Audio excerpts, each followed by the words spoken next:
آپ نے سنا ہوگا حضور نے سورہ رحمان کے بارے میں فرمایا ہے، سورۃ الرحمان عروس القرآن۔ یہ سورہ رحمان جو ہے یہ قرآن کی دلہن ہے۔ جیسے دلہن کو آپ خوشنما لباس پہناتے ہیں، آراستہ پیراستہ اس کو گہنے اور اس کو زیور پہناتے ہیں، تو جس طریقے سے سجاتے ہیں آپ دلہن کو، اللہ تعالیٰ نے ایک سورت قرآن مجید میں یہ ایسی رکھی ہے سورہ رحمان کی، اسے خوب سجایا ہے۔ اس میں الفاظ کا در و بست، اس کا اپنا ایک ڈیوائن میوزک ہے۔ وہ تو اللہ تعالیٰ قراء جو ہے خاص طور پر مصر کے قراء، اللہ تعالیٰ ان پر رحمت نازل فرمائے، ان کی خطاؤں سے درگزر کرے۔ جس طرح قرآن کے انٹرنسک میوزک کو انہوں نے واضح کیا ہے، واقعہ یہ ہے کہ اگر یہ لوگ نہ ہوتے، شیخ عبد الباسط محمد عبد الصمد، شیخ محمود خلیل الحسنی، یہ لوگ کہ جنہوں نے قرآن کے اس غنا میوزک، یہ لفظ جو ہے آپ حیران نہ ہو کہ میں یہ کوئی شاید توہین کر رہا ہوں قرآن کی، حضور نے یہ لفظ استعمال کیا، تغنو، اس قرآن کو اچھی سے اچھی خوشلحانی کے ساتھ پڑھو۔ من لم یتغن بالقرآن فلیس منا، جو قرآن کو بہتر سے بہتر انداز میں، اچھی سے اچھی آواز میں، خوشلحانی کے ساتھ پڑھنے کی کوشش نہیں کرتا، وہ ہم میں سے نہیں۔ بلکہ ایک مرتبہ حضور رات کے وقت آپ گشت پر تھے اپنے ساتھیوں کے حالات معلوم کرنے کے لیے۔ حضرت ابو موسیٰ اشعری رضی اللہ تعالیٰ عنہ ایک صحابی ہیں، ان کے گھر کے پاس سے گزر ہوا، وہ رات کو تہجد پڑھ رہے تھے، کھڑے ہوئے کیف کے عالم میں قرآن تلاوت کر رہے ہیں۔ حضور کو بہت پسند آئی ان کی قرات، کافی دیر تک وہاں کھڑے سنتے رہے۔ اب انہیں کیا پتا کون سن رہا ہے، بالکل اسی طرح سمجھ لیجئے ایک بات یاد آئی ہے، حضور فرماتے ہیں کہ جس طرح کان لگا کر اللہ قرآن کو سنتا ہے، کسی چیز کو نہیں سنتا۔ ہمیں نظر نہیں آتا نا، ہمیں معلوم نہیں ہے، ہم قرآن پڑھ رہے ہیں تو سننے والا کون ہے؟ سب سے زیادہ کان لگا کر خود اللہ۔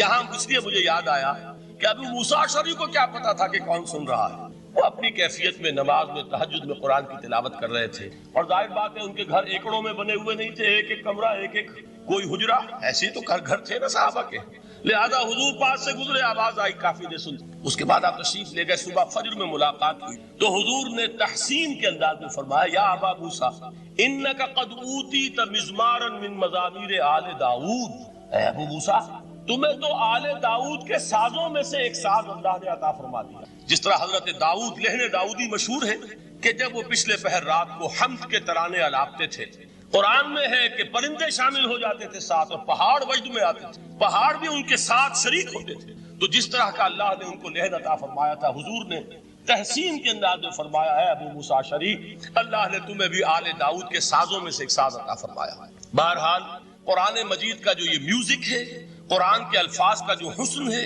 جہاں تک حسن معنوی ہے وہ تو ہر لفظ میں ہے، لیکن یہ حسن ظاہری، حسن صوتی، حسن لفظی، یہ اپنے کلائمیکس پر آپ کو نظر آئے گا سورہ رحمان۔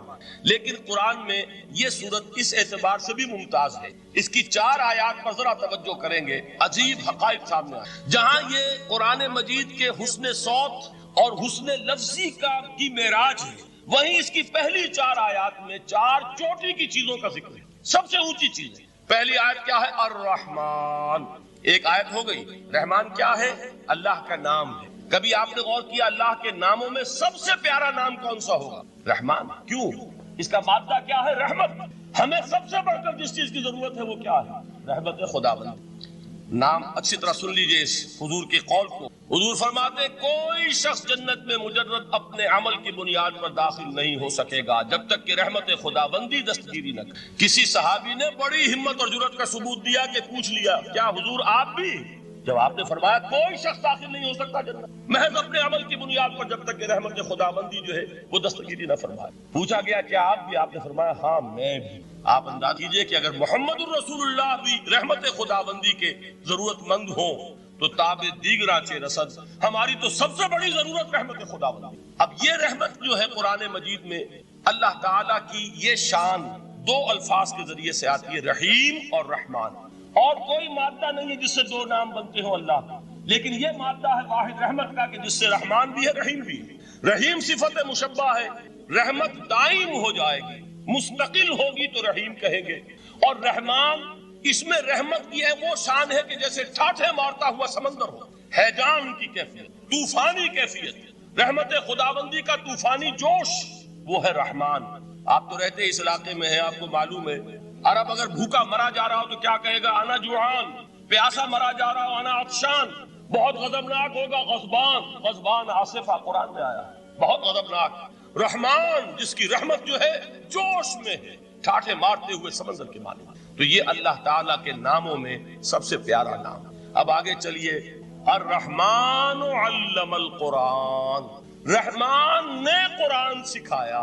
رحمت خداوندی کا سب سے بڑا مظہر، رحمان کی رحمانیت کا سب سے بڑا مظہر قرآن ہے. ان میں جو منطقی ربط ہے اس کو سمجھتے جائیے. اچھا آپ یہ سوچئے، جو علم بھی انسان کو حاصل ہوا وہ کس نے دیا؟ اللہ نے. سائنس کا علم کس نے دیا؟ اللہ نے. علم آدم الاسماء کلھا، وہ علم الاسماء جو حضرت آدم کو دے دیا گیا تھا ازل میں، یہ اسی کا ظہور ہے، یہ اسی کی ایکسفولیشن ہے جو ہو رہی ہے اور ہوتی رہے گی ابھی. اور دوسرے علم ہے وہ کس نے دیا؟ اللہ نے. لا یحیطون بشیء من علمہ الا بما شاء، مخلوق میں سے کوئی اللہ کے علم میں سے کسی شے کا احاطہ نہیں کر سکتا مگر وہ جتنا اللہ دینا چاہے. لیکن یہ کہ تمام علوم میں چوٹی کا علم قرآن. نوٹ کرتے جائیے، چوٹی کی چیزیں جمع کی. اللہ کے ناموں میں چوٹی کا نام رحمان. اللہ نے جو کچھ انسان کو سکھایا اس میں چوٹی کا علم قرآن. خلق الانسان، انسان کو پیدا فرمایا. سوال یہ کہ حیوانات کو کس نے پیدا فرمایا؟ آسمان کس نے پیدا کی؟ زمین کس نے پیدا کی؟ فرشتے کس نے پیدا کی؟ کیا مطلب خلق الانسان؟ اس کی تمام مخلوقات میں اس کا کلائمیکس، اس کی تخلیق کی معراج، اس کے تخلیق کا نقطہ عروج انسان ہے. یہ ہے کہ جو مسجود ملائک بنا ہے. وَلَقَدْ كَرَّمْنَا بَنِي آدَمَ وَحَمَلْنَاهُمْ فِي الْبَرِّ وَالْبَحْرِ وَرَزَقْنَاهُمْ مِنَ الطَّيِّبَاتِ وَفَضَّلْنَاهُمْ عَلَى كَثِيرٍ مِّمَّنْ خَلَقْنَا تَفْضِيلًا. تو تخلیق میں سب سے اونچی تخلیق انسان، علموں میں سب سے اونچا علم قرآن کا، اللہ کے ناموں میں سب سے اونچا نام رحمان. تقاضے پورے کرو. تقاضے کیا ہے؟ ایمان ہے تو عمل درست ہونا چاہیے، ایمان ہے تو جہاد ہونا چاہیے، ایمان ہے تو جان اور مال کھپانی چاہیے. تو جو ایمان دوسرے لوگ جس طرح لائے ہیں، حمزہ بھی تو ایمان لائے ہیں، آخر ان کا راستہ تمہیں نظر نہیں آ رہا؟ ابو بکر ایمان لائے ہیں، ان کی طرح ایمان لاؤ. تو انہوں نے کیا کہا؟ انؤمن کما آمن السفہاء، کیا ہم اس طرح ایمان لائے جیسے یہ بے وقوف لائے؟ سفیہ کا لفظ تو سبھی جانتے ہیں، یہ سفہاء کسے کہہ رہے ہیں؟ آپ نے پڑھا تو بہت مرتبہ ہوگا ان آیات کو، کبھی سوچا کس کو کہہ رہے ہیں؟ وہ ابو بکر کو کہہ رہے ہیں، وہ حمزہ کو کہہ رہے ہیں، وہ عمر کو کہہ رہے ہیں. ان کی تو مت ماری گئی. غر ہؤلاء دینہم، انہیں تو کوئی ہوش ہی نہیں. 2 مرتبہ حضرت ابو بکر نے وہ کام کیا ہے کہ ہر ورلڈلی وائز انسان یہ کہے گا کہ حماقت جس کے سامنے دنیا ہے. جب ہجرت کے لیے حضور تشریف لے جا رہے تھے، 40,000 درہم کا سرمایہ تھا، جبکہ حضرت ابو بکر ایمان لائے. مکے کے چوٹی کے تاجروں میں سے تھے جو ملک التجار کہلاتے. لیکن اب وہ روپیہ کہاں خرچ ہوا؟ بلال کو خریدا، روپیہ دے کے خریدا یا ویسے ہی خرید لیا؟ آزاد کر دیا. ابو فقی کو خریدا، آزاد کر دیا. 6 ہیں غلام اور کنیزیں محمد رسول اللہ پر ایمان لانے والے جن کو ابو بکر نے اپنے پیسے سے خریدا اور آزاد کیا. یہ روپیہ تو پگھل رہا ہے نا. جو تھوڑی بہت پونجی رہ گئی ہے، تو جب حضرت حضور ہجرت کے لیے تشریف لے جا رہے ہیں، وہ ساری پونجی اپنے ساتھ لے گئے، گھر والوں کو چھوڑ کر گئے. بوڑھا باپ اندھا ابو قحافہ، بعد میں وہ بھی ایمان لے آئے. اور یہ ابو بکر ہیں کہ جن کی 3 نسلیں ایک وقت میں موجود تھی مسلمانوں کی. ابو قحافہ مومن، ابو بکر مومن، اور ابو بکر کی اولاد مومن، عائشہ، اسماء اور ابو بکر اور عبد الرحمن ابن ابی بکر. یہ کون ہے؟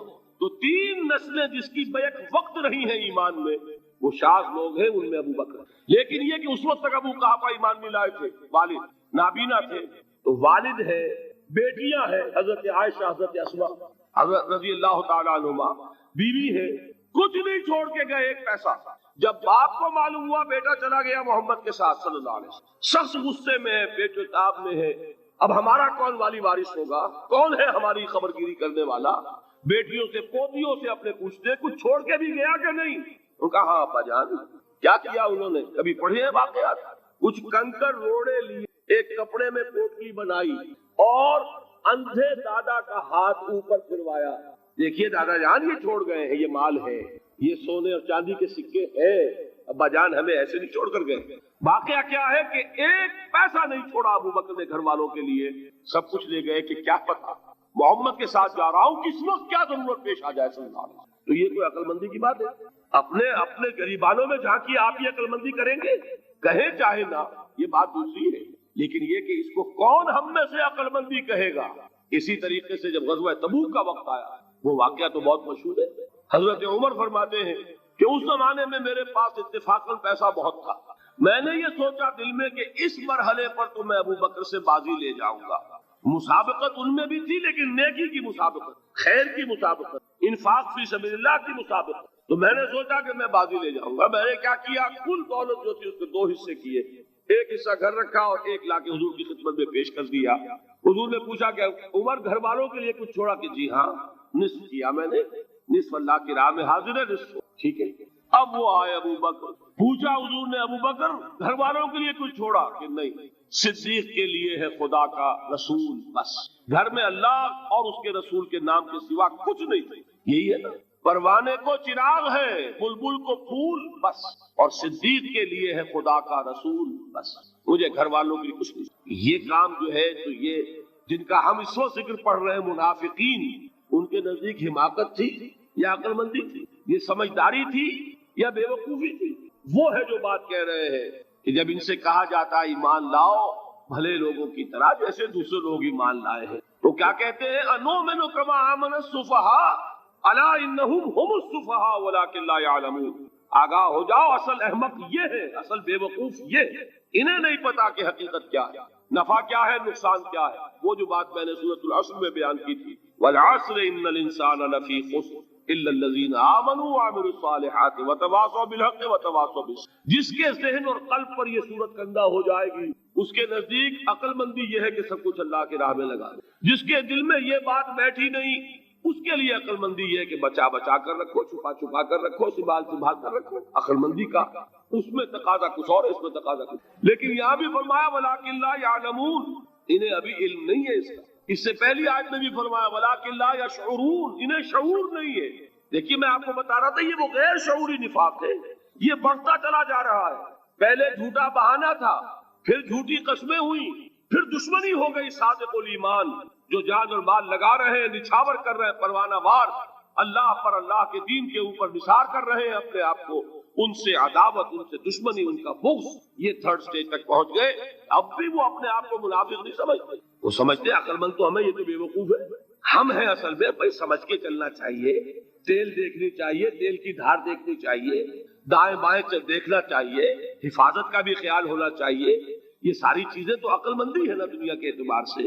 تو وہ تو انہیں بے وقوف سمجھ رہے ہیں، اپنے آپ کو منافق کہاں سمجھیں گے؟ چاہیے ٹھیک ہے بھائی، دین بھی چاہیے لیکن دنیا کی فکر بھی چاہیے کہ نہیں؟ یہ آپ کہتے ہیں کہ نہیں کہتے؟ یہ تو بات آپ نے بہت دفعہ سنی بھائی، ٹھیک ہے دین بھی ہونا چاہیے لیکن دنیا بھی تو ہونی چاہیے کہ نہیں؟ یہ ہے سمجھ دنیا کی، یہ ہمارے معیارات ہیں.